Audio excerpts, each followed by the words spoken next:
Hey everybody, welcome on our channel. In this video we are gonna see, what if Naruto got harem with Mai, June and Ursa.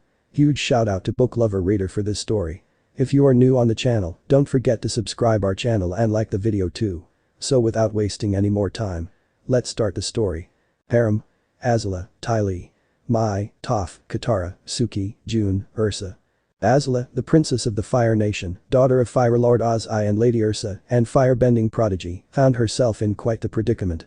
She had been cornered by the Avatar and his friends, as well as her older brother Zuko and Uncle Iroh, who had her surrounded ready to unleash their attacks on her.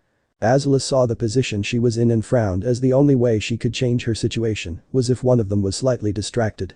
Her lightning bending was completely out of the question due to the fact that it took too long to produce lightning, and that her uncle can redirect lightning if she made the attempt, and only one had been able to partially make a style of lightning bending instead of the usual strike, but only he knew what to do. Her only option was for her two friends Mai and Ty Lee to arrive and assist her. Just as she was about to surrender, a blur leapt from behind the broken wall and landed in between a surprised Azula and her offenders. The figure seemed to be 5'10" and wore what looked like a full-bodied cloak and mask that covered the lower half of his face and the hood covering the rest. He also had a sword sheathed across his back. The cloaked figure gazed at the group for a moment to see that they looked hostile in his eyes. He then turned his head to look at the girl in the red armor, who looked to be a bit frightened at her predicament. He let out a low sigh, then turned his gaze back toward the Avatar's group. "You know, I hardly think that 6 against 1 is hardly a fair fight." Iroh, being the eldest of the group, gave the young man calculating look. He noticed the look in his opponent's eyes and knew he wasn't normal, though for some reason they looked familiar. His eyes telling the old general his adversary was someone who had seen war before. He tensed as he addressed the mysterious teen. "Young man, I suggest that get out of our way. I would rather not fight you if I can avoid it." As the figure's eyes narrowed, Iroh saw that he had just made a terrible error. "Sorry old man, but it's time for me to even the odds." Then, to their surprise, the teen suddenly dashed toward the group with incredible speed. The moment he charged at them, the 5 benders of the group attacked with the strongest bending technique they had, while Sokka, the only non-bender of the group, threw his boomerang as hard as he could toward the stranger. Azula, who had been watching as all this was happening in front of her, knew that if she was to make her escape, this was going to be her only chance. However, she felt compelled to see what was going to happen, as she felt power coming off the young stranger in waves which for some reason felt oddly familiar. As the cloaked teen charged toward them, he didn't even bother dodging the incoming attacks that were mere seconds away from his body. His eyes narrowed slightly before smirking at the group. "Shinra Tensei." Suddenly, a powerful, invisible force appeared out of nowhere, repelling the attacks back toward the benders. Aang was blasted back 10 feet from where he was standing. Sokka's boomerang hit him in the head so hard that it knocked him out. Katara was thrown back like Aang, as well as being drenched by the water she threw at the stranger. Toph had narrowly dodged her earthbending attack that was sent back toward her. Zuko and his uncle also had to dodge, but only Zuko barely did so to keep himself from getting burned to a crisp. However, Iroh got burned on his left arm and upper left chest. "Yes, I know, a little boring, but I want to get this over with." When they all got back up again except for Iroh, they saw that the mysterious cloaked figure and Azula had disappeared. As Katara went to help Iroh, she had to dodge some fur thrown by Zuko. "Get away from him," Zuko yelled. He turned toward them and entered a fighting stance. "You guys have done enough for one day." Team Avatar looked at Zuko for a moment, then at Iroh before lowering their heads and leaving the prince alone with his uncle. After getting as far from Zuko as possible, Katara looked the others over for wounds. The group had come out of the fight mostly intact, so she didn't need to do much. After his sister was finished, Sokka had let out a frustrated yell. "Aerg. Who or what the hell was that guy? Just how did he manage to beat us, Zuko and Gramps at the same time, without even trying?" Katara had looked to her brother as she shared his confusion. "I don't know, Sokka. But I think it would be in our best interest if we avoid him as much as we can," Katara said, as she was still frightened by what she had seen. "What I want to know is how he was able to use airbending. I thought Aang was the only airbender left alive." "It wasn't airbending," Aang said, while looking at the side. "I would have felt the wind shift if it was." "Wait a minute, Twinkle Toes," said Toph as she leaned in. "If what that guy did wasn't airbending, then what was it? Even your airbending has trouble standing up my earthbending." "I don't know. But I know it wasn't airbending. It was like he used some invisible force more powerful than any airbending I've ever seen." I think Katara is right in avoiding him, especially now that he's teamed up with Azula. "The guy was able to beat all of us without help, and I have a feeling we haven't seen the last of him," replied Aang. "Until I can speak to Avatar Roku. I think it's best to stay as far away from this guy as we can." Azula and the mysterious man appeared in a whirl of leaves. As soon as the stranger saw that Azula had regained her balance, he asked, "So are you okay? Those guys pretty much gave you a run for your money out there?" Azula blinked a few times, but nods at the stranger's concern for her health, even if they just met. "I'm fine, thank you, though I must admit the moves you displayed out there were very impressive, especially when you sent all of them flying." She praised, even though she was a little jealous, she was still amazed at what he did. Never in her life has she seen a display, and from the way he carried himself, he was a seasoned fighter that was capable of handling himself against more than one opponent and keeping his cool, despite being, what she guessed by his voice, a few years older than her, and doubted if her father or uncle could face him in a one-on-one fight. Suddenly the stranger vanished and suddenly reappeared with Mai and Ty Lee with a hand on their shoulder. Mai had black hair that was tied in 2 braids going down her back and wore a dark red outfit. Ty Lee had brown hair tied in a single braided ponytail and brownish-gray eyes. She wore a light reddish-pink 2-piece outfit that showed her midriff. The 2 girls blinked in surprise, shock and confusion, wondering how he knew where they were hiding and managed to move them from their previous spot unnoticed, and Azula wondered the same thing, schooling a stunned expression. "How did you, never mind. Mai, Ty Lee, this person who I have not gotten his name yet helped me earlier when the Avatar and his group cornered me. These 2 are the team who are helping me track down and capture the Avatar.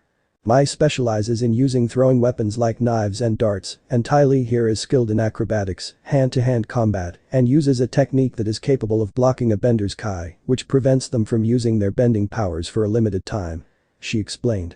Suddenly for no reason she felt that he was smiling. "Why are you smiling?" Azula demanded. He sighed and answered, "Have you 3 truly forgotten me, my Himes?" That caused them to stiffen as there was only one person who called them that, and the last time they had heard from his last letter, he was still training. "Oh, it seems you have figured it out," said the stranger. He took off his cloak, then started to pull off his face mask. What was revealed was a boy shoulder-length wild spiky golden blonde hair with jaw-length bangs, framing both sides of his face with deep blue eyes, and 3 whisker marks on his face. "Naruto," the 3 girls yelled as they tackled him. It was Naruto Namikaze, their old childhood friend and love interest of the 3 girls. Years before Zuko had been banished, he had asked Azula's father to allow him to travel because he had a dream that it was what he was meant to do to help the Fire Nation. Ozai had allowed it. Before he left, the 3 girls had him promised that when he got back from his training that he would marry them. He agreed and had made a vow to keep his word to marry the 3 when he came back. That had been the last they had seen of him, and only occasional letters made sure to keep them from thinking he was dead. They couldn't deny that his new look after 6 years made the 3 slightly drool and their loins slightly wet.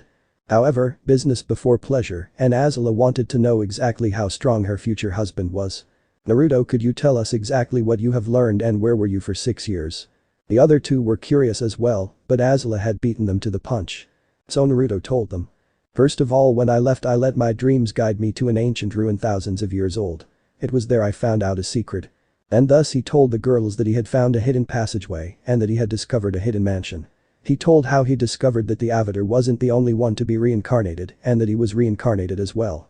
He told of his past life and all of the challenges that took place and how he trained with his past self.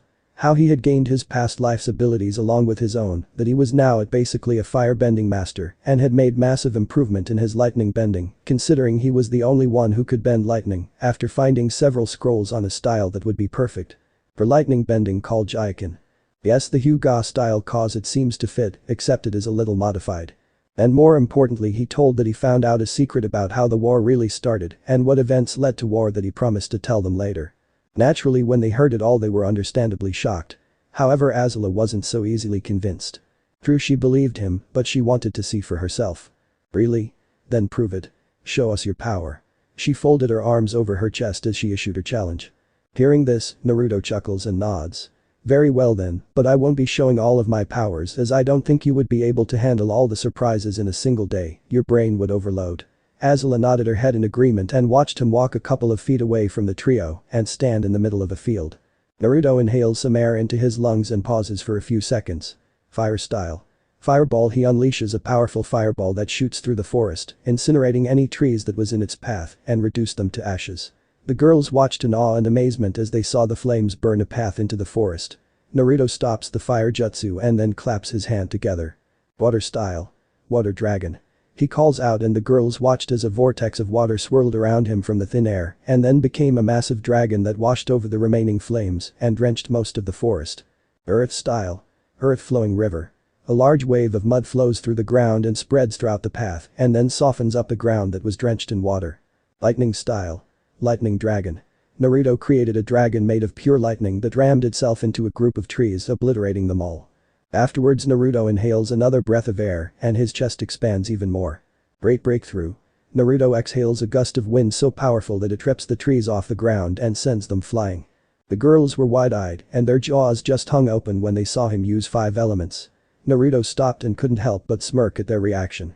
So what do you girls think? Pretty cool, huh? Naruto was met with silence as his answer from the 3, as they just looked at him with nothing except awe. Naruto grinned and popped his knuckles. Now to restore a part of the forest I destroyed. Naruto got down on one knee and places his hands in a form that looked like he was praying. Azula, Mai, and Ty Lee watch as Naruto stayed in that position until they witnessed several small trees sprout from the clear path Naruto made. Wood-style secret technique.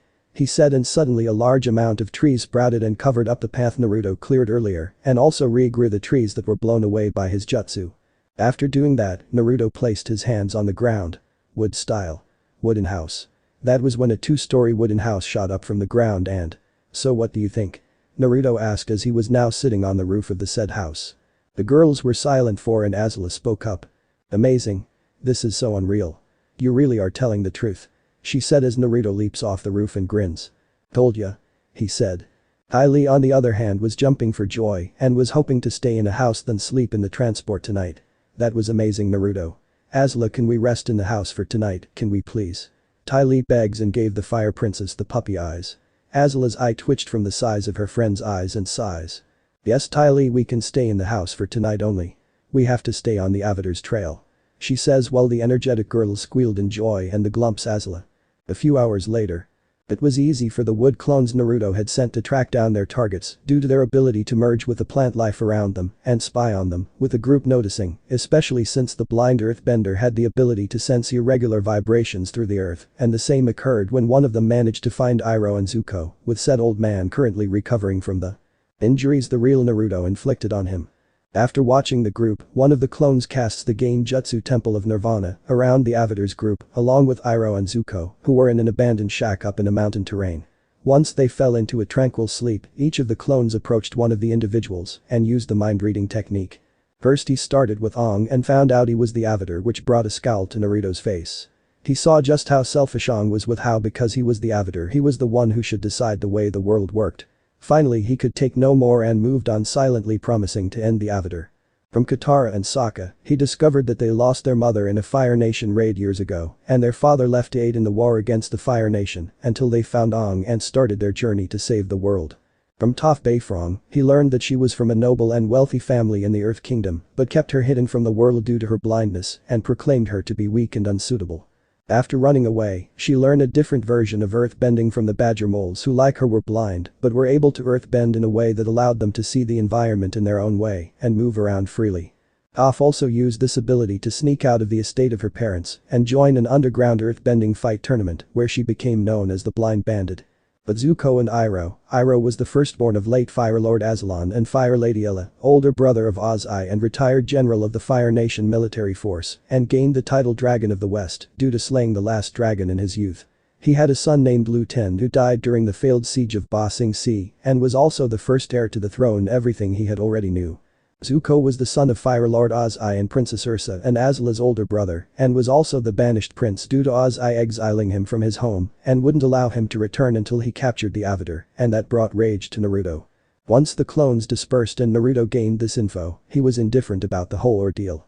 The first was being that the current Avatar was a chronologically 113-year-old boy with little to no idea on how the real world operates and believes that since he was the Avatar, people would be expected to listen to his wisdom, which would give the teenager an ego.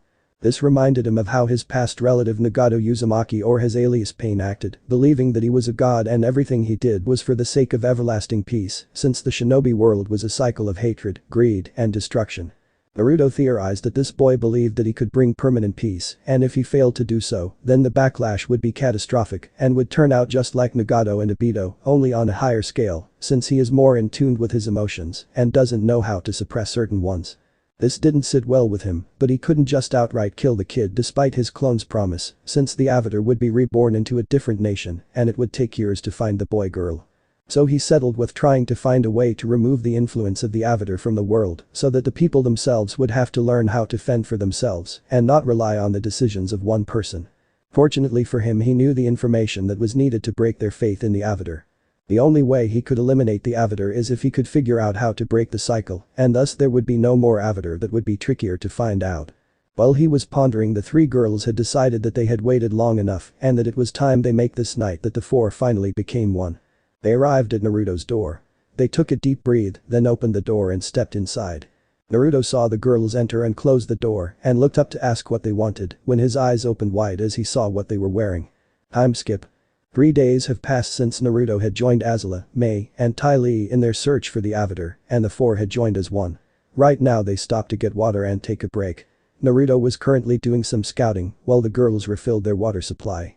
Azula got her water pouch filled up and stood up until Naruto appeared in her line of sight, surprising them. HHHH. Azula cried out in surprise, clutching her chest while he smirked. Naruto stopped doing that. His smirk turned into a teasing smile as she gave him a heated glare. Why? It's kind of fun seeing the fearless princess of the Fire Nation nearly jump out of her skin due to me appearing out of nowhere, he said, acting smug. Mai and Ty Lee giggled from behind their friend but turned the other way when Azula glares at them and back at Naruto, who was still smirking. I am so tempted to fire lightning bolts at you right now, she muttered while he snickered. All joking aside, I found a bigger trail of the flying bison's fur and it seemed to stop at the edge of a desert that seems to go on for miles, he stated, getting wide eyes from them. Naruto, the so-called desert that goes on for miles is the Siwang Desert. It is the largest and hottest desert in the world and only those who are physically and mentally fit can travel through that place. It's also called the Desert of the Dead and there is no form of water or barely any life forms inhabiting the place, Azula explained. So it would be foolish for us to travel through there, right? Naruto asks and got nods from them. Well then I guess I'm a fool because wherever the brat's heading, I am heading as well, he said, which caused them to fall over and get back up on their feet and looked at him like he's crazy. What's wrong with you? In case you haven't noticed, but my tank won't get us through that desert due to all the sand dunes formed around the area, and there's also the sand benders and raiders that lurk through that place, the Fire Princess says frantically. Yeah Naruto, how do you expect us to get across that god-awful place? The only way that's happening is if you have the ability to traverse through it, which I highly doubt, Mai said as she twiddled with a throwing knife. She failed to notice the smirk that formed on Naruto's face, but Azula did. My Azula started to say as Naruto walks a few feet away from them and slams his hand on the ground. Summoning jutsu, he says, and a large explosion of smoke bursts forward. When the smoke clears, a white snake with red stripes and yellow slit eyes who was twice as big as Manda appeared, coiled up. She takes a look around to adjust to her surroundings and sees Naruto, who was waving at her, and three girls with two who were wide-eyed and just stared at her. Hey Shiroi-san, it's been a while, Naruto called out, and she seemed to smile and lower her head down to get a better view of him, and once she did, her eyes lit up in excitement and happiness. Naruto, said Blonde, suddenly found himself being crushed to death as the massive snake wrapped her tail around him and nuzzled him with her nose. The others' sweat dropped as they took in the scene wherein tears fell down her face as she slowly crushed her summoner, who was turning purple and blue to death in happiness. After a few minutes of struggling, Naruto managed to slip out of her coils and leaps out of her grip. He desperately sucks in a large amount of air, regaining his color back, while his healing factor mended any bruised and possibly broken bones and organs, mentally thanking himself for placing a thin and strong layer of earth chakra around his body, lest he get crushed to death like last time.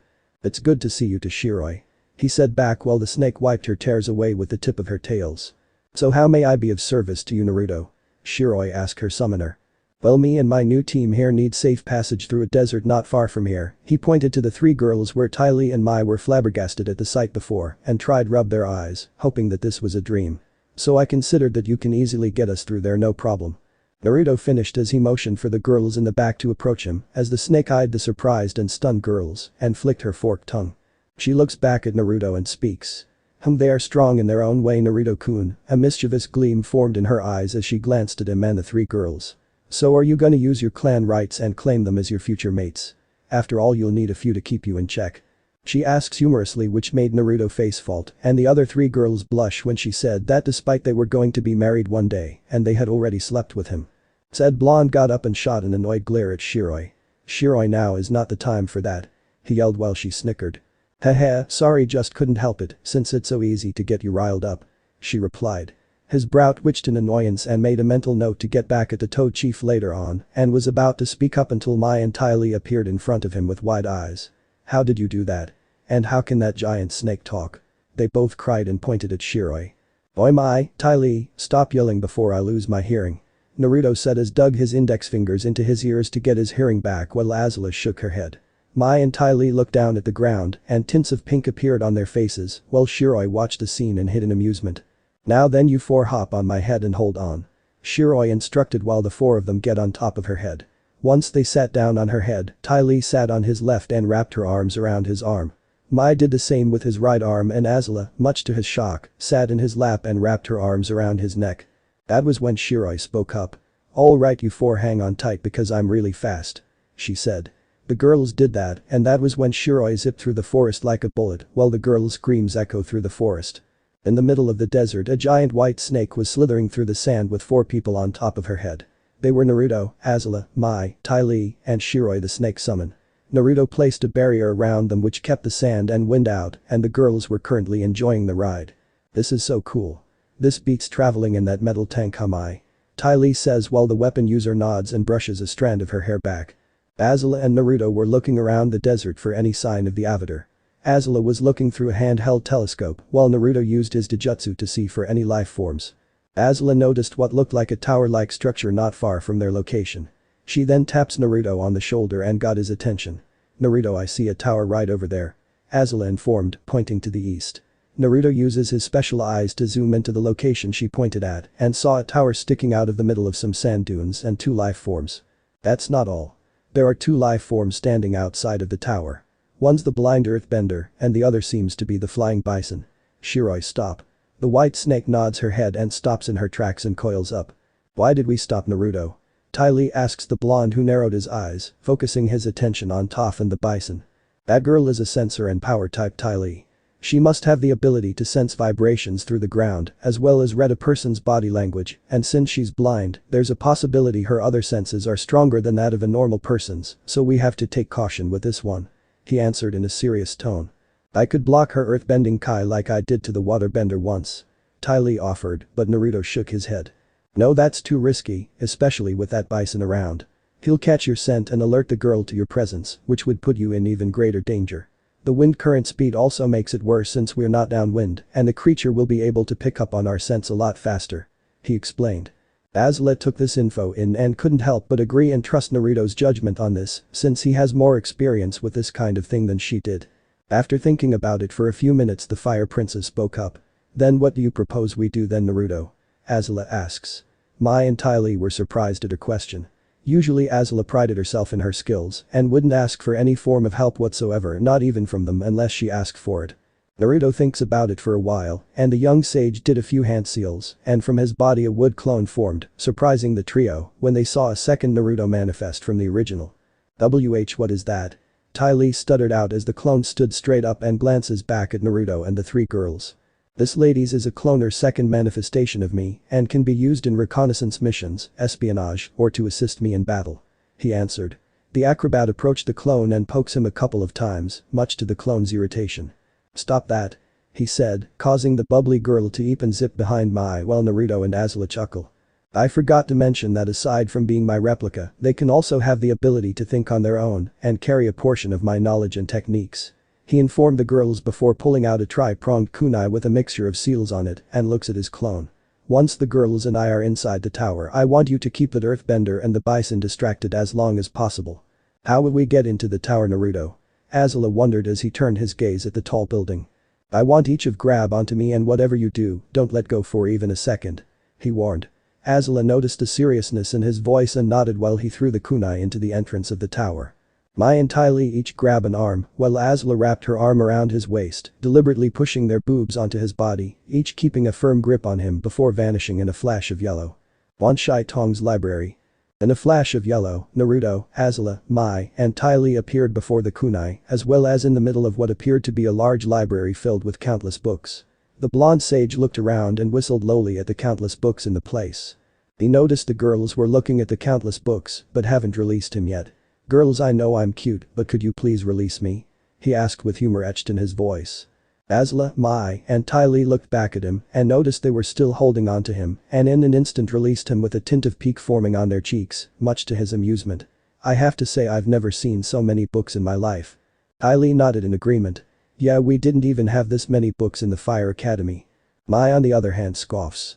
Thank and I those days are over because studying from those books were boring. Azla was about to say something, but her eyes widened when she saw a large owl stare down at them. Mai and Ty Lee looked up as well and were wide-eyed as well. Naruto didn't look as shocked as they were and kept a calm and impassive expression. That's a big bird. He muttered as the giant owl spread its wings and descended to the ground and loomed over them. Greetings humans, what brings you to my lair? The owl questioned in a deep and otherworldly tone as he looked at them with a keen eye. Naruto steps forward with his eyes activated with a stoic and calm expression on his face. Wouldn't it be wise for the person who speaks first to give his or her name before asking for the name of the guests? Naruto replied calmly as he was eye-to-eye with the owl. The giant bird of prey gazed into Naruto's eyes and was surprised to sense the power flowing through them before nodding. My apologies, I am Wan Shai Tong, the spirit of knowledge, guardian of this great library, and he who knows 10,000 things. He introduced. Naruto nodded in acknowledgement as the owl introduced himself. Greetings Wan Shai Tong-san, I am Naruto Uzumaki Namikaze, reincarnation of the successor of the Rakuto Sennin or the Sage of the Six Paths, and these are my beautiful companions mates, Princess Azla of the Fire Nation, and her friends Ty Lee and Mai. He introduced with a bow. It is a pleasure to meet you all, but I'm afraid you must leave as humans have not been allowed to enter my library for centuries due to abusing the knowledge they seek for their own gain. Wang Shai Tong said, but a sly smile took form on Naruto's face. Now we both know that is not true my friend because I know the Avatar and his friends are here as well, so do we not deserve a chance to learn a bit of the vast knowledge this place holds? Naruto requested. The spirit was surprised that this young man before him was able to see through his lie so easily and looked for any form of deceit in the strange eyes he had. Very well then, I see no form of deceit in your eyes young sage, so I'll allow you and your friends to use my library and any other sources to your liking. His gaze turned fierce and his feathers bristled a bit, but know this if you betray my trust, I will not hesitate to end you or your companions. Naruto nodded in agreement. I give you my word and swear on my title, clan's honor and life that we will not abuse any of the knowledge your library holds and will take responsibility should we break your trust. He assured the owl who accepted his word and the trust laced in them. Before I allow you passage to my library do you each have anything to contribute? Azla looks through her travel bag and pulls out a scroll. I have a scroll and a journal with a scroll containing instructions on advanced firebending and lightning generation and my great-grandfather's diary. She offered the great owl who brought his right wing forward in front of scroll and book before pulling the appendage back with the items vanishing. These will make a fine addition especially the firebending scroll and history of you ancestor princess, but I advise that you follow your own path and not the one others made for you as it will end in turmoil. He advised. The princess looked a little troubled but nods. Ty Lee stepped forward with a scroll and held it out. I offer a scroll on my Kai blocking technique that I've learned and mastered. She offered and like the others, they vanished under his wing. This is acceptable. Kai blocking is a very rare and new art, so you must be highly skilled in learning such an art. The acrobat smiles at the praise before stepping back and allowing Mai to step forward with a manual. It's not much, but I have a manual on weapons forgery for the special knives I made and one with the blueprints on the design of the projectile launchers I keep hidden under my sleeves. She offered and got a nod of acceptance from him. These will indeed make a fine addition to the weapons sector of my library, and he turned his gaze to Naruto, and what do you offer young sage? The couple of things that will interest you greatly, he pulls out one of the large scrolls on his back and places it on the ground. The owl watches with interest as Naruto unravels the scroll that had several odd containment seals on it, taps one of them. And in a puff of smoke one scroll and 3 books appear. My first contribution to you is a scroll that contains the knowledge of Fuinjutsu or sealing arts. The second is a scroll on how to use chakra as well as knowledge of one jutsu called the Shadow Clone Jutsu. Wan Shai Tong reached out and swipes the items under his wings, and they vanish. These offerings will be very interesting to read and the last contribution. Naruto had to suppress a huge grin that was threatening to escape his visage and held out a limited edition gold-covered Icha book with Uraya's signature written on the left-hand corner. This I believe you'll personally find very entertaining. He hinted, getting a curious expression from Wan Shai Tong. He takes the book in his feathered appendage and uses the other to open up the book and read the inscriptions of the pages for a little before a tint of pink appeared on his face and giggles in a manner that the girls didn't like for some odd reason. Naruto had to fight the urge to laugh out at their expression and the one from the Wan Shai Tong. Oh my, this I shall cherish greatly, he said to himself as he turned a page and continued to giggle again before stopping and looking at the group. "Enjoy the library," he said before moving backwards into the shadows with a giggle echoing around the area. Naruto shook his head in amusement that a spirit as great and wise as the owl was a pervert. The other Naruto was right, everyone was a pervert at heart no matter who they were. Azula was the first to speak up once Wan Shai Tong was gone. "Naruto, if I may ask, what was that book you gave the spirit of knowledge, and why did he giggle like that?" She questioned with a hint of her demanding tone laced in her words. Lee and Mai were also curious about the book, while Naruto was inwardly sweating bullets that they each had their gaze on him. "Trust me, the lesser you know the better," was all he said. Mai and Lee nodded in acknowledgement, but Azula didn't look too convinced and vowed to herself to find out about the contents of that book. "Now then, let's enjoy the library." "But I thought we were here to catch the avatar, not read up on the history of the nations." Azula thought, only to receive a smirk from Naruto. "Patience, my princess, we'll get the cue ball soon enough, but it wouldn't hurt to find some knowledge that would benefit us in the future. After all, knowledge is power, and from my experience, if they're looking for a way to end this war soon, then it's possible that there will be some info in this library that will help them find a weakness in our home's defense and could spell disaster for our nation and people," he says. Azula wanted to make a remark but stopped and thought about it, since it was a possibility that the Avatars group could find such a thing in this vast library. "You do make a good point, but what can we do? You did promise the Great Spirit that we wouldn't abuse the knowledge in his library, and the one thing I never want to do is anger a spirit because that is a fate worse than death," she said. Naruto pondered on this before a smirk crossed his face. "You leave that to me, go ahead and start finding some books and scrolls that could benefit us. I'll be checking on the bald monk and his group to see what they're up to." With that, Naruto vanished in a burst of wind, leaving the girls to do their part. Planetary calendar room. From the shadows, Naruto followed Aang's energy signature into a room that looked similar to a planetarium and had to admit this was a very impressive invention. He watched Sokka turning the dial a few times in order to match the calendar and dates and hear him wanting to find out about the darkest day in Fire Nation history. He watches the symbol of the sun and moon rotate until they merge and stop in place. "Hey, what happened? Why did the sun and moon stop in place? Does this date represent the darkest day in the Fire Nation?" she asked. "Shh. Katara, don't speak so loud in front of the fox who's buddies with the owl," he whispered to his sister and saw the kitsune whimper in a dejected manner. "So I was right. They are misusing this place for this war. I think I should inform my fine feathered friend about this." He vanished in the shadows once more to find Wan Shai Tong. Different sector of the library. The animal spirit was perched on a statue, giggling quietly to himself as he was reading the 10th chapter of the masterpiece Naruto gave him.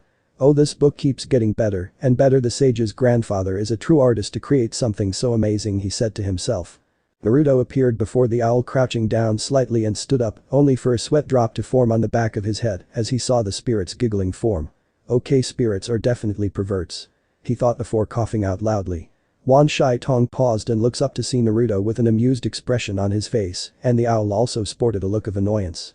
"Is there a reason why you've come to interrupt my reading, young sage?" he asked with a hint of irritation in his voice. "My apologies, friend, but the reason I was searching for you is because someone is misusing the knowledge of your library." The owl's expression turned serious at what Naruto told him. "And who would dare commit such an act and use my knowledge for their own insidious gain?" he asked in a voice full of fury and coldness. "I'm afraid a member of the Avatars group by the name of Sokka is using your invention in the planetarium to find out the day the Fire Nation would be vulnerable due to a war Azulaheim's great-grandfather started and wants to use that knowledge to possibly invade the land on its weakest day," Naruto answered. Anger flashed through the spirit's eyes when Naruto informed him of this deceit. "What? How dare they, after giving their word they wouldn't violate my trust for a war no less? They will pay for their treachery." Naruto nodded in agreement. "I agree, my friend. The use of your knowledge was a privilege. They deceived you, proving they hold no form of honor, especially the Avatar, who I believe was supposed to be honor-bound and not deceitful, and I apologize if their actions have broken what last ounce of trust you had for the human race." He apologized by giving a slight bow to the owl. "There's no need for you to apologize in their behalf, Naruto, because unlike them, you are honor-bound by your word, and for informing me of this treacherous action I am indebted to you." He thanked before his expression grew dark. "And now I must deal with the ones who have deceived me with their lies and show them why the spirit of knowledge is not one to trifle with." The owl left while Naruto went to go get his teammates. But Azula and her team. The princess and company amazed by the things they found in the knowledge spirit's archive. Azula found several books on the most advanced forms of firebending and even the ancient styles that were based more on the movements of the dragons, who were the true practitioners of the firebending arts. Mai and Ty Lee had found a few books and scrolls that ranged from special weapons, fictional novels, and even fighting styles that didn't require elemental bending that were similar to Ty Lee's Kai blocking skills. That was when Naruto appeared beside Ty Lee, causing the girl to scream out in surprise, and Mai and Azula spun around in their fighting stances, with Mai drawing two curved knives, only to see Naruto rub his numb arm due to the female acrobat jabbing his arm in several places. "Oh my gosh, I'm so sorry, Naruto." Ty Lee apologized as he managed to get some feeling back into his right arm. "It's okay, Ty Lee, it was my fault for scaring you like that," he replied back. "Did you find them, Naruto?" Azula asked her new partner and got a nod. "Yeah, I did, and not only that, but I just found out that they discovered a day when firebenders lose their ability to bend and the nation will be at its weakest," he informed the Fire Princess. Her eyes widened since she just realized that there was only one day in every 100 years when firebenders lose their ability to bend. "The day of the Black Sun," she whispered to herself. "Pardon? It's a day when the sun and moon intertwine and those with the ability to firebend are cut off from the sun, which is the main source of our bending. My great-grandfather wrote about it in his journal, saying it was the one day where he believed that losing his ability to bend was the most drastic day in his life," Azula explained. "And if they were to invade your homeland on that day, the firebenders won't be the only ones in danger, the civilians will suffer as well, since those who will attack will more than likely want to gain their retribution through them after losing their loved ones, and that is what worries me the most," Naruto informed. Azula noted his serious expression and nodded in agreement. "So what do you propose we do?" she suggested. "Right now, gather whatever scrolls and books you've wanted to take and then we'll greet the cue ball and his friends. I want to personally see if this boy is what he claims to be," Naruto answered. "So you're gonna fight the Avatar and measure his current level of strength? You don't think he'll be much of a challenge to you?" Azula asked the blonde sage. "A challenge? I wouldn't consider him to be a decent warm-up after that fight in that abandoned village, but one can never be too careful. I especially can't wait to see his world coming down and that all he knew was nothing but lies," Naruto answered. After gathering all of the scrolls and book in a large storage scroll for safekeeping, Azula and her friends gather around Naruto and they vanish in a flash of yellow and reappear in the entrance of the planetarium where they heard Sokka boasting about finding the Fire Nation's weakness. "This is great. We finally found the Fire Nation's weakness. With the solar eclipse appearing in the middle of the summer, the firebenders will be helpless and we can finally defeat the Fire Lord and pay those monsters back for what they did to us," Sokka declared with a victorious smirk on his face. Monsters, Naruto thought angrily. The real monsters were the air nomads and the Avatar, the real reasons the war started, as well as the other two nations being too stupid to listen to the truth. Suddenly a shadow hovered over the gong. They turned around and their eyes widened when they saw Wan Shai Tong staring down at them, and from the expression in his eyes he wasn't happy at all. "You humans are so predictable and are also terrible liars," the owl stated and glared at Sokka's paling form. "I take your word to heart when you said you wouldn't abuse my knowledge for violence, especially you Avatar," the giant owl said with disdain in his voice. "Please, Great Spirit, you have to understand we are doing this in the name of justice and to save the ones we love. This information will keep the rest of the innocent from being hurt." Aang tried to reason, but Wan Shai Tong wasn't hearing any of their excuses and glared darkly at the Avatar. "Your justice is nothing more than a suppression of revenge, and now I must do what I have to do, protect what I love and unleash my form of justice, which includes ending your traitorous lives," he said while he spread his wings and prepared to attack. "Hold on, Wan Shai Tong," everyone turned their attention to the approaching forms of Naruto, along with Azula, Mai, and Ty Lee, much to the group's shock and fear. "Allow me to deal with them in your stead, since you shouldn't have to stain their traitorous blood on your talons." The owl's eyes softened somewhat from Naruto's appearance, but still the fury he expressed for the Avatar and his friends were still there. "Thank you, Naruto, but my honor demands retribution for their actions against me, but you and your friends have proven that you are bound to your words and have not deceived me in any way." Sokka noticed Naruto and his eyes bug out. "You?" he cried out, pointing an accusing finger at Naruto who didn't look the least impressed. He recognized Naruto by the hair because he had been at an angle to get a good look at his face. "Yes, me for a self-proclaimed warrior, you aren't that bright," Naruto remarked, getting a peeved look from the teenager. Aang and Katara couldn't help but snicker at the jab, while Azula and her friends chuckle. Sokka glared at his sister and friend with his sister looking away and Aang giving him an apologizing look. "Sorry Sokka, but he did get you with that." Sokka said nothing and looks back at the owl. "Please, Great Spirit, you have to listen to me, that guy before you is working with the Fire Nation, the people who not only started this war but also burned a portion of your library," he said, but cringes when the owl's glare intensifies, especially when he tried to point the blame at his new friends. I know who they are, but unlike you who were looking for a means for war, they came here only seeking knowledge and nothing more. This agent has called him swore an oath not to break my trust and even forfeited his life should they betray me. Aang and the others were surprised and worried because they realized that they were in big trouble and it was only getting worse. Wan Shai Tong turned to Naruto. Naruto, since they have attacked your honor in spite of their own deception, I will allow you to deal with them as you deem fit. He offered before flapping up once and landing on top of a large bookshelf. As Naruto set his gaze on the trio, AvatarLA decided to speak up. So you all were planning on invading my homeland on the day of the eclipse, huh? Well, it would have worked if the water peasant hadn't blurted it out in the open. She stated and smirked when Sokka paled at the realization. Indeed, but what can you expect from a wannabe warrior? Naruto replied while Sokka fumed at the insult to being a warrior, but was ignored as Naruto set his side on the 13-year-old monk, and from his facial expression, he didn't look the least impressed. So you're the Avatar. The messiah of the people, master of the elements, and the only being on this planet the Fire Lord fears. He narrows his eyes at Aang, who was looking a little unnerved. I have to say I am not impressed. Hey, you better watch what you say, buddy, because Aang is more powerful than you can ever imagine. Sokka says, only for Naruto to give him a look of annoyance. I was talking to the kid with the arrow on his forehead, not some warrior wannabe who got knocked out by his own weapon. That right there caused Sokka to remain shocked and silent. I mean, really, that was just plain pathetic.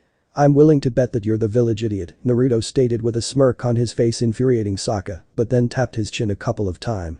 Actually no, because even a village idiot would know better than to throw a projectile at an assassin who can kill him without batting an eyelash, so you must be retarded. Now Sokka's face was red and steam escaped from his ears, while Katara, AvatarLA, Ty Lee, and Mai had to hold in their laugh. Enough. Who are you and why are you with AvatarLA? Aang asked demanded. Naruto however scoffed at the kid's demand and folded his arms. I have no reason to explain myself, especially to a child. Naruto retorted. Aang narrowed his eyes and was about to say something, but Naruto suddenly appeared in front of Aang, surprising the monk at his speed. Before he could say anything, Naruto delivers a kick into his chest and sent him flying backwards and crashing into the wall of the planetarium. The wall shook slightly from the impact and strength behind Naruto's kick, and said blonde looked impassive as he saw the boy's body slide down the small crater and onto the ground hard. Aang! Katara cried out and rushed to her friend's aid, as did Sokka. Wan Shai Tong witnessed the move and was impressed at Naruto's level of speed and strength behind his physical attack, as were Mai and Ty Lee. Wow, he's fast. Ty Lee says with Mai nodding in agreement. And strong. I'm just glad he's on our side. Mai commented. Aang on the other hand was in pain. Never in his life has he been hit like that. He could feel his bones rattle from the kick and was having a tough time breathing. Who did this Fire Nation monster think he is, attacking him, the Avatar? Aang, are you okay? Katara asked as she tried to help him up, as did Sokka. He used his staff and staggers back to his feet, glaring weakly at Naruto, who still didn't look the least impressed. It would appear that your so-called power is highly exaggerated. Tell me, Aang, back when you and your friends had AvatarLA cornered, what would you have done with her after she was captured and restrained? Naruto questioned. Aang, Katara, and Sokka were confused by the question, as were AvatarLA, Mai and Ty Lee, wondering why he was asking the Avatar a question like that. We would have turned her into the Earth Kingdom as a prisoner. Why? Aang replied. A scowl formed on Naruto's face and Aang for some reason shuddered at the fierce expression on the blonde's face and unknowingly took a step back for some reason. So in other words, you would hand her over to people who despise the Fire Nation and leave her at the mercy of her interrogators. Are you as stupid as the wanted warrior over here? He questioned. Aang was unaware of the cold tone in Naruto's voice and fumed at the insult. What's the big deal? It's not like anything bad would happen to her if she was thrown in jail. He shouted, only for Naruto to release a vast amount of killer intent around the room. Sokka and Katara shivered from the unknown feeling they were getting, but Aang was getting the worst of it because for some reason when he looked into Naruto's eyes, he saw a visage of himself being stabbed through the heart by a single-edged blade and broke into a cold sweat. Don't you know anything about war, you foolish, ignorant child? Naruto growled out in a tone so vicious it unnerved everyone in the room. Ty Lee however lets out a shudder as she saw the dark expression on his face. Whoa, Naruto's aura just went dark all of a sudden and it feels so scary. Ty Lee said to herself as she hugged herself. For once I have to agree. Mai said as she too felt something unsettling from Naruto, but to see the Avatar tremble before him must mean he's facing the worst of it. AvatarLA was somewhat unnerved from the feeling she was getting and it made her want to shiver uncontrollably until it suddenly faded and everyone managed to get their bearings back. Naruto calmed himself due to noticing that his murderous intent, while focused on Aang, did spread out and scare his teammates, so he settled down. Let me give a brief history in war, kid. When an enemy or ally is captured by the opposing side, after getting interrogated for information they are, as you say, sent away to prison as POWs or prisoners of war, but not in the way you think they would. He noticed Aang was growing more confused and had to keep himself from rolling his eyes at the kid's lack of knowledge of the real world. What could be worse than jail? Aang wondered, and Naruto had to keep himself from rolling his eyes. A lot of things could happen, things that would give you nightmares and make you want to kill yourself just to be free from the torture, and if you had succeeded in capturing Azula and handed her over to the Earth Kingdom, she would have been subjected to something worse than jail time, because if you had noticed, she not only the daughter of the man who is continuing this war and is a member of royalty, she is also female, and they tend to suffer in prison even more than the male gender do. He glanced at Katara's form and noticed her eyes widened in horror. From your female friend's expression she knows what I'm talking about. Aang glances at Katara only to see fear etched in her eyes and her body to tremble at what Naruto was implying. Katara, what is he talking about? He asked a female waterbender, but Naruto spoke up again. This is gonna be short and simple for even you to understand, monk. If your friend Katara was captured and sent off to a prison, she would have been subjected to being raped on a daily basis by both male prisoners who haven't laid eyes on a female for Kami knows how long, or even by the guards for entertainment. Aang was horrified beyond belief at what he just said. Ailee covered her mouth as a gasp escaped, and Mai was just downright terrified. If that could happen to her, then what do you think Azula would be fated to in a prison full of people who'd want to get retributions for the wrongs her family committed? Azula looked away and closed her eyes in fear of being captured and going through something so horrendous if she was caught by the enemy. But that can't be true, they would never, Aang stammered out as he tried to deny the things Naruto said. After all, he was the Avatar, and if he said that it wouldn't happen, then it wouldn't happen, right? Only to be on the receiving end of a glare so fierce and dark, he almost lost all of his composure. Fool. Did spending the last 100 years in ice make you brain dead? He snapped, causing the young monk to flinch from the sharp tone in his voice. The world you live in is nothing but a fantasy. This is the real world, kid. In the real world things like that happen. He paused for a minute and then his expression became dark. And in the real world you can't save everybody no matter how strong you are. Aang looked down at the floor and pondered on what Naruto said until something small whizzed past him and hit the wall with a thud, and Katara crying out in shock and pain, causing Aang to snap out of his stupor and turn around to see Katara staring at the rip on the sleeve of her shoulder and notice a red spot forming around the cut. The waterbender grips her shoulder for a few seconds, pulls her arm away and stares at the blood, her blood in the palm of her hand, and trembled. Aang noticed a shuriken embedded in the wall behind Katara and spun around glaring at Naruto. Why did you attack her for? She did nothing to you. He shouted. Naruto on the other hand looked impassive when he threw the shuriken at Katara and hit her on the shoulder. And? I'm the enemy and I'll use any advantage I can to get you, and that includes attacking your friends. Aang clenches his fists and grits his teeth in anger that the person before him would stoop so low as to attack bystanders, especially if they were his friends. Why are you doing this? Sokka and Katara noticed a faint glow on Aang's arrow tattoo on his head, as did Naruto, who smirked inwardly. He's almost there, just a little push and then we'll see just how powerful the Avatar really is. Naruto thought as the faint glow started to get more noticeable. I am doing this because people rely on this Avatar like he's some sort of god who can solve everyone's problems, fight their battles and bring everlasting peace. He spat the word peace out like it was something vile. But look what happened, you ran away and remained hidden for the past 100 years, while countless innocent people suffered from the destruction this war caused, while wondering where their savior was and why he hasn't done anything to end the war.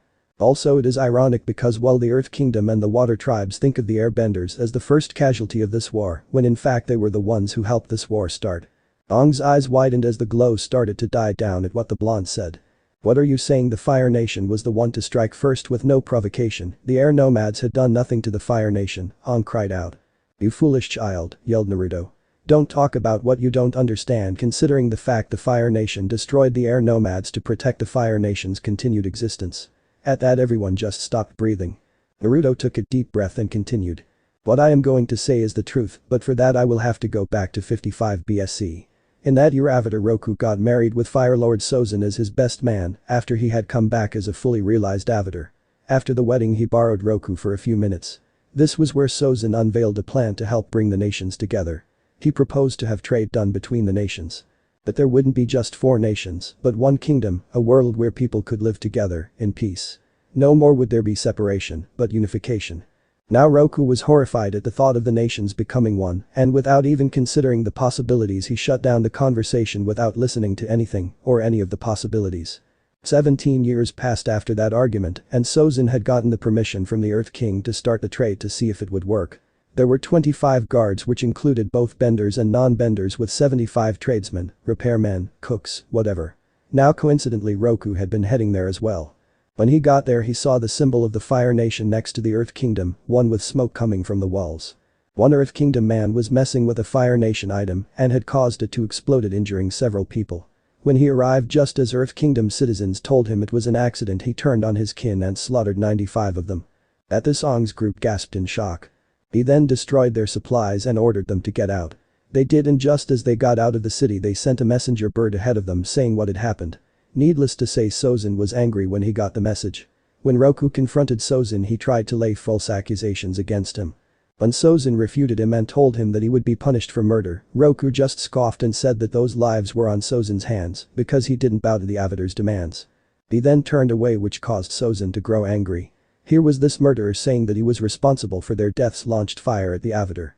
The ensuing fight destroyed the palace and ended with Roku's victory. He then warned Sozin if he didn't stop it would result in his permanent end. 25 years after that battle there was a massive eruption on Roku's home island. The only ones who lived on that island were the ones who still followed the Avatar, as over 99% of the Fire Nation hated him. Sozin went there only because this was the biggest eruption to date and it could have affected the mainland. He, along with Roku, managed to calm down the lava, but Roku had been exposed to too much sulfur smoke, which is toxic, and collapsed. He saw his old friend standing there on his dragon and pleaded for help. However, Sozin was indifferent to Roku's plea and said why should he help him when he slaughtered so many innocents. So Sozin left Roku to be buried within volcanic ash. After that they kept an eye on the air nomads, considering they had a habit to think they were right and the barbaric unenlightened should be put in their place. Eventually Sozin learned that there was a new Avatar. However, with this news one of the monks had sent a secret message to Sozin telling of a plot to basically destroy the Fire Nation. Apparently most of the elder monks felt the Fire Nation should be punished for challenging the status quo. There were plans to basically turn the Avatar into a weapon to destroy most of the Fire Nation. So on the day of the comet when firebenders were at their peak, the same monk helped cause a ruckus, and on that day many lives were lost, including the monk who you should know by the name of Gyatso. This caused Aang's eyes to widen at his shock. On that day Fire Nation soldiers captured all 4 temples, with the death toll being only a few. The plan was to only capture them and have the elders face trial, however it didn't work that way as planned. A few of the elders on all of the temples escaped and used advanced airbending techniques to surround the entire temples and basically cut off all air to the lungs, thus led to the end of the air nomads. From baby to elder, innocent to not. Now you may wonder exactly how I know all of these details. Well, the truth is I saw it happening. There was a loud what? It is true the Avatar isn't the only one who is reincarnated, and my spirit saw the corruption of the Avatar and the air nomads. Did you really think that only the Avatar was capable of reincarnation of their spirit? You truly are pathetic. I wonder how it feels, now knowing that your order was the cause of this 100-year war that has killed so many. The fault for them all lies on the Avatar's shoulders as well as the air nomads. Aang couldn't take the verbal assault and the arrows on his arms and head, as well as his eyes glowed white and he looked up at in fury, while said blonde remained calm and focused. Katara and Sokka saw Aang go into the Avatar state and looks of hope appeared in their eyes. Sokka grinned triumphantly. Alright, the Avatar state. Now you're gonna get a tough guy. Sokka declared, knowing Aang could easily take this guy down with only one attack. Apparently he didn't hear what Naruto was saying when he told them the truth about the war, which will cost him later. Naruto ignored him and kept his gaze on Aang. The powerful wind current blew around the library and books and other objects were floating and twisting around the cyclone sphere Aang created. Naruto's hair and coat blew back from the powerful gust, but his facial expression remained the same. Azla, Mai, and Ty Lee were protecting their faces from the debris flying past them, but they managed to look on in wonder of Aang's Avatar state, having never seen it before, and watched as Naruto prepared to fight the Avatar at his strongest and show everyone what he was capable of. So this is the legendary Avatar state I've heard so much about. This should be interesting.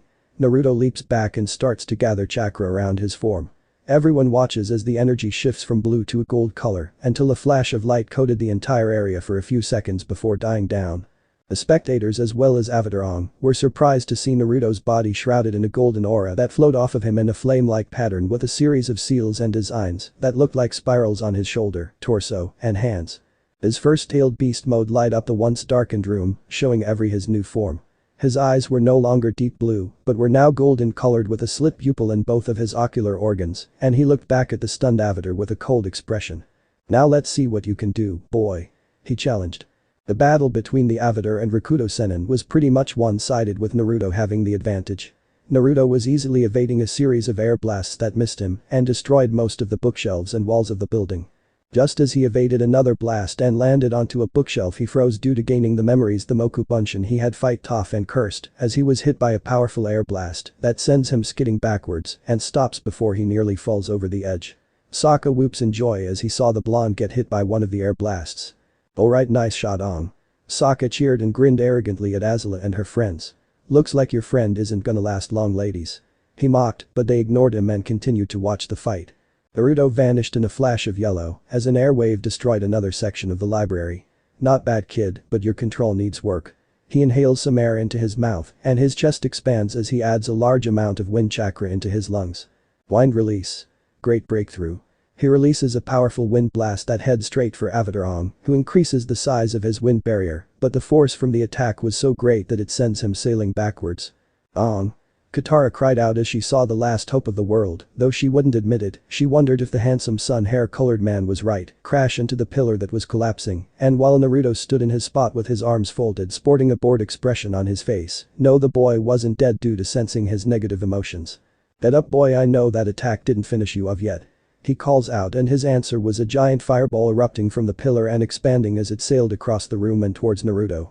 He sighs in annoyance of the straightforward attack and rears his head back. Water release. Water wall. He expels a large quantity of water from his mouth and rises in front of him. When the fireball makes contact, the colliding elements turn into steam until it clears out of the way. Let me show you a real fire attack. Fire release. Great fire destruction. He takes a deep breath and unleashes a massive stream of white fire that incinerated everything in its path. Aang's eyes widened and knew even in his avatar state Real would die if he was hit by a fire blast of that magnitude and used airbending to hover over the wave. The heat from the technique caused the damaged section of the library to not only be reduced into ashes, but became even hotter than the heat outside the desert. "Wow, now that is hot." Ty Lee commented as she felt the heat from the attack with Mai and Azula agreeing. As the ground from beneath them shook, several large amounts of debris hit the ground, causing Sokka to cry out. "Ah. If this keeps up, they'll bury us in the library." Naruto was about to make another move, but stops and inspects his surrounding, noticing the place really was falling apart and cursed inwardly as he allowed himself get caught up in the fight between him and the Avatar. "Damn it, if this continues the girls will get hurt, I'll have to end this now." He deactivates the chakra mode and returns to his normal form as Aang hovered over him. "Sorry kid, but the fun's over. Well, your form is powerful, you lack the control to use it properly and are just throwing random attacks at me and causing unneeded damage, and had this been a populated area, countless people would have been injured or killed." The Avatar narrows his eyes at Naruto, who showed no fear of him overall. "I'm rather disappointed since I was only using less than a tenth of my strength as a test, and if I wanted to kill you, you would already be dead." "Silence. What you have done is unforgivable," said the Avatar as he sounded like he was talking as one with many other voices. "You side with the Fire Lord whose family has caused nothing but imbalance in this world, and now you will pay with your life." The girl's eyes widened in horror when the boy stated that he would kill Naruto and were about to tell him to run, but stopped when they saw Naruto remain calm and just stood there, not the least bit affected by the threat of the monk threatening to kill him, and scoffs. "Spare me the death threats, kid, unless you've got the power to back them up," and unfortunately for you, he activates the Jai-Ubigan, brings his right arm up and aims his palm at the monk. "You don't, Shinra Tensei." The Avatar didn't get the chance to strike due to being hit by the powerful invisible force and went sailing across the room like a bullet, crashing through several bookcases and hitting a wall hard enough to knock him out of the Avatar state and render him unconscious. Katara and Sokka quickly ran to the location Aang landed in, while Naruto shook his head in disappointment. Unknowingly, a large piece of ceiling cracked around until it was loose and fell down to where Azula, Mai, and Ty Lee were. A small piece of rubble landed beside Ty Lee, who noticed it and looks up, only to scream as the large piece of debris descended. Azula looked up as did Mai, and their eyes widened in fear, knowing that they couldn't outrun a piece of debris of that size. Naruto appears in front of them and brings his hand up, firing a small blast of gravity that reduces it into dust. "Are you girls alright?" he asked, and his answer was Ty Lee glumping him and almost made him lose his footing. "Yeah, we're good." Mai complied as she dusted off her clothes, but sweat dropped when she saw Ty Lee rub her head against his chest with her arms around his waist, and it grew when she saw Azula's brow twitch at the affection the acrobat was showing to the blushing blonde. "Ty Lee, since we're fine, would you be so kind as to let Naruto go and go search for the exit?" she asked sweetly, but Naruto knew that from the strain, it wasn't a sweet gesture in any form and detected a small hint of jealousy in the princess's voice. Ty Lee was unaware, but lets Naruto go and nods happily before cartwheeling away. Okay, he looked around to see the Avatar and his friends gone and sensed them outside of the tower. Looks like they got away from us. Azula states and Naruto nods. Yeah, sorry about that time, I got too caught up in the fight and endangered you three. He apologized, but Azula shrugs it off and pats him on the shoulder. It's alright Naruto, we'll get them next time, but for now we'll head back to the entourage and rest for a bit. She assured the blonde ninja, and for some reason she looked a bit sheepish. And for what it's worth, I'm glad you're not hurt and the fight was pretty amazing. Naruto smiled as she looked away with a blush forming on her face. Yeah Naruto, you actually worried us for a while there, but it's good to see no harm come to you. Mai admitted with her arms folded, only to be on the receiving end of a one-armed hug by a grinning Naruto. Oh what Mai-chan, I didn't know you were worried about little Olemi, I feel so special knowing you cared. He teased with a fox-like grin on his face, while the knife thrower blushed and averted her gaze from his, but was secretly enjoying the hug, not that she'd admit it out loud. Wait, where is our large feathered friend? I hope he didn't get caught in the attacks. Said Owl descended towards them and landed on the ground, folding his wings in place, and while he was a little ruffled, he was not harmed in the least. Fear not, I am okay. Naruto was about to speak up until a pink blur aka Ty Lee landed behind Azula. Guys, I found the exit. She said loudly, causing Ursa to jump. She lost her balance and tripped towards Naruto and Mai, trying to grab them both to regain her footing, but ended up dragging them down and into a mess of tangled bodies. The two girls groaned and shook their heads only to hear muffling noises underneath them. They looked down to see Naruto under them and their breasts smothering his face while he was waving his arms around frantically. Their faces turned scarlet and they instantly jump off the blonde who sat up gasping for air. Okami, I thought I was gonna die.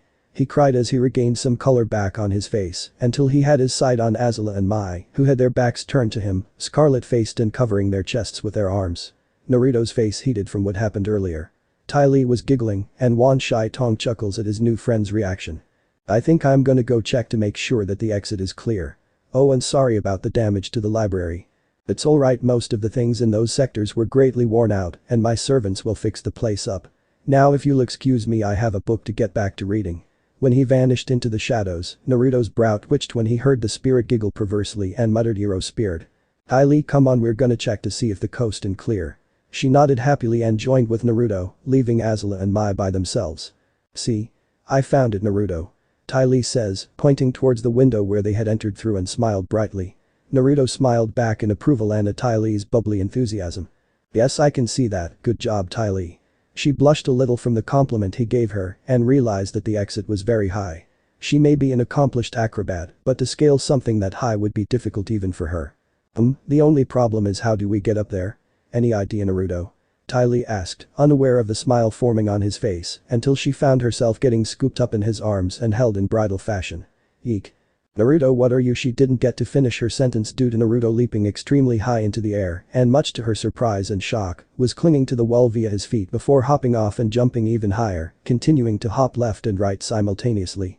To say Ty Lee was shocked was an understatement. She knew Naruto's athletic abilities were amazing, but not to this level, and couldn't help but inwardly admit that his moves made her feel like an amateur, even though she's been working on improving her agility, flexibility, and reflexes since the day she could walk, though she seemed better at being flexible, like when she did a few flips and then did the splits and impaled herself on his beep, causing her to scream in pleasure.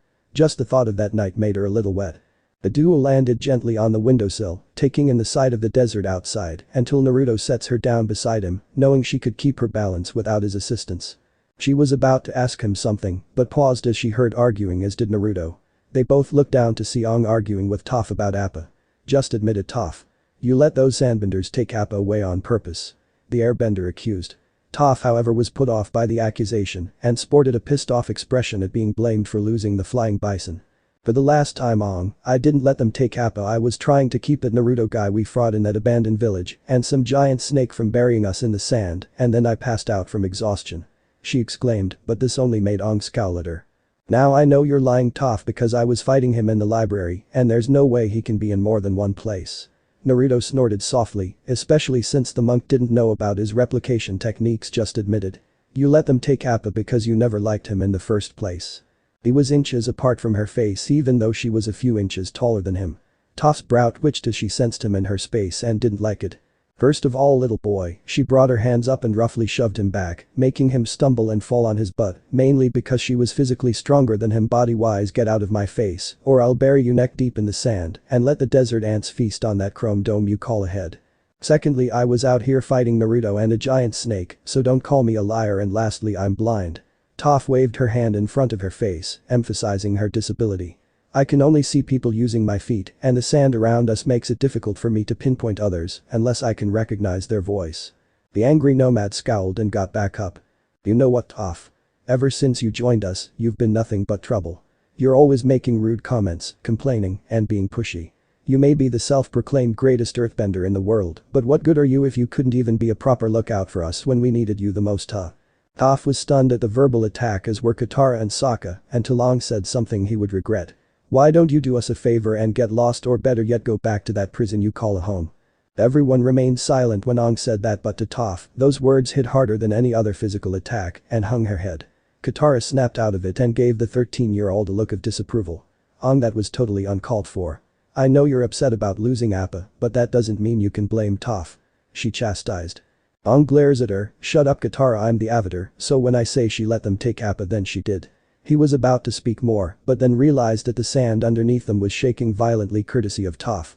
She was squeezing her fist to the point where her knuckles were white and was biting her lower lip with her eyes clenched shut. She lets out a scream laced with fury and rage, bringing her arms back. She stomps the soft sand hard with her right foot and throws her arms forward, unleashing a blast of sand which bypassed Sokka and Momo, the first of the two being unconscious, and struck Aang directly in the chest, causing him to fly backwards and crash into the sand hard. Leaving Katara speechless but also proud, seeing as she was about to whip Aang for daring to say that just because he was the Avatar, that he was the only one right. Toph was sporting a furious expression on her face as she glared in Aang's direction, while the monk groans in pain. Fine, jackass, if that's the way you feel, then we're done, because I'm not gonna be a sifu to some pathetic excuse of an Avatar. I quit. She screamed before stomping off around the other side of the pillar and curls up against the edge, hugging her legs to her body and burying her face in between her knees.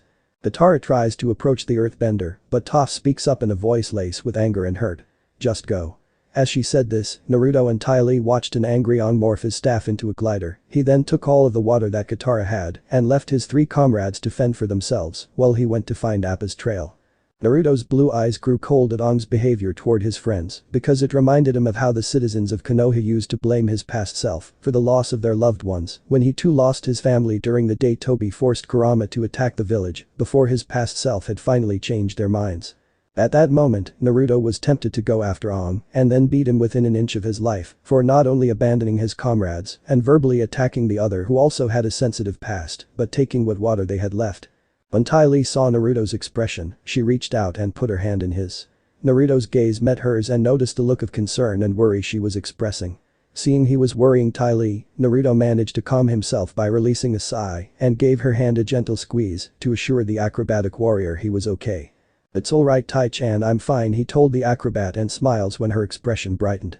He looked back down and saw the water sibling also leave to find out which direction Aang went and back at Toph, who didn't move from her spot. Tai-chan, go on back to Azalaheim, and Mai-chan, I'm gonna go talk to Toph. She blinks a few times, but nods and hops back down the tower to meet up with Azala and Mai. The blonde sage hops off towards the dunes, using his skill in wind manipulation to lightly descend down the tower and gently lands beside Toph, who is unaware of his presence while he placed his hands in his pockets. Baldy really need to work on his temper. As soon as she heard his voice, Toph sprung up and leaps back in her fighting stance. Naruto didn't react and remained calm in his posture. Relax, Toph, I didn't come here to fight. Naruto informed her, but Toph ignored his statement and sent a small wave of sand at him, but he vanishes and appears to her left. Yeah, well, too bad, because I feel like fighting. She yelled and stomps her foot into the ground. When this happens, a large orb of sand appeared in front of her and with a motion of her hands, it morphed into a long pike which separated into many smaller ones, aimed it at Naruto's chest and threw it. Said blonde simply sidesteps to the right, infuriating Toph.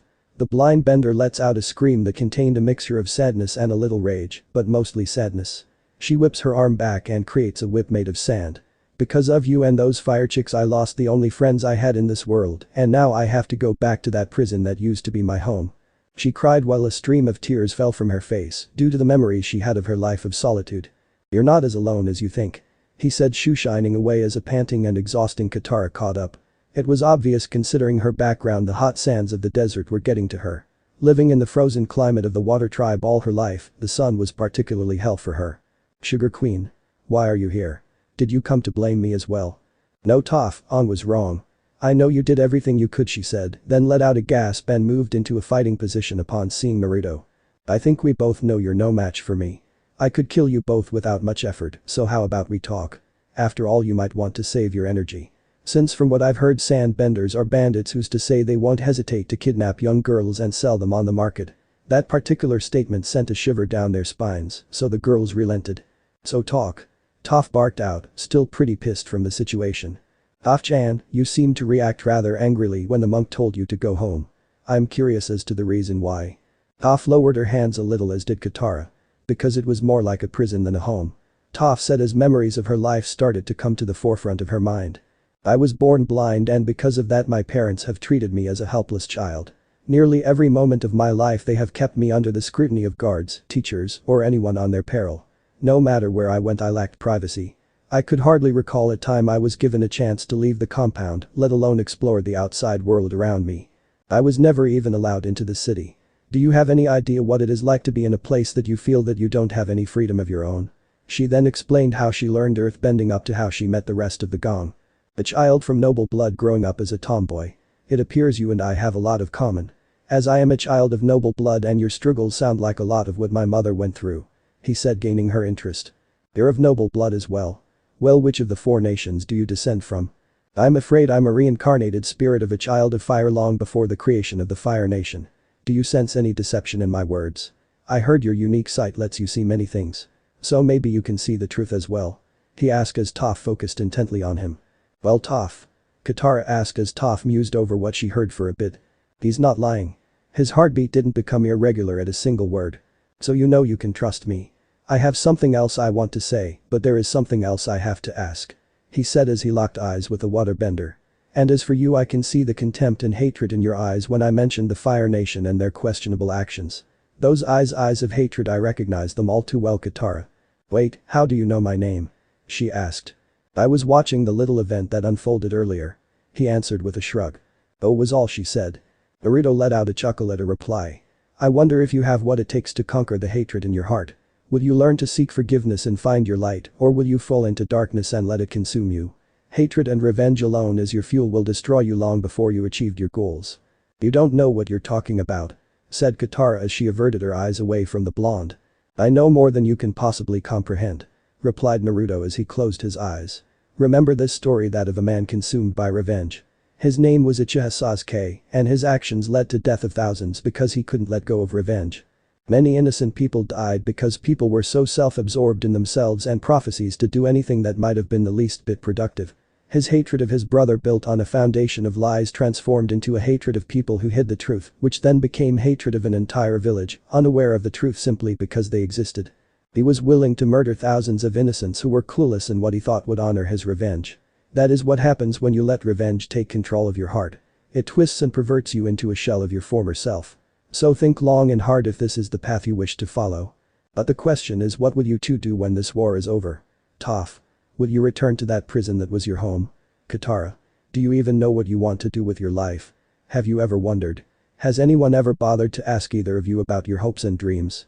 About what you want to do when this war is over? Because once this is over and you walk your separate paths, you will find yourself walking aimlessly as you drift away into the obscurity of history. As you both will be nothing more than just another bender of a generation. Ta found herself gasping lightly as Naruto touched her cheek, whipping away a solitary tear as his words struck a chord deep inside of her. The fact that once it was over she would be nobody. That once she had earned recognition, then what would she have? Nothing but loneliness to embrace as she drifted through life alone. You can join me, both of you. I can help you both find a purpose and a gift that no one else would be able to. He spoke sincerely as he turned to Katara. What about you, Katara? Do you really desire being another tribe's girl who just becomes a mother, or simply just another bender? Wouldn't you like to be able to help people? I mean really help people and make a difference. Deep down he could see both of their emotional turmoil and he felt for them. So if you two give me some time, I can give you both what you want the most. And what would that be? Toph asked as her brow raised in interest. For you, Toph, it would be the gift of eyesight. He said as Toph was stunned into silence. All her life she wondered what it would be like to see. To be able to see people, shape and colors.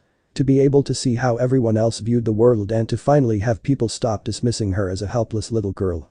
And for you Katara, I could give you the chance to see your mother. He said as the girl's legs gave out from under her resulting in Naruto catching her, which flustered her a bit. Being in the hands of the stronger and taller male almost made her nearly missed what he said. "K. Could you really do it?"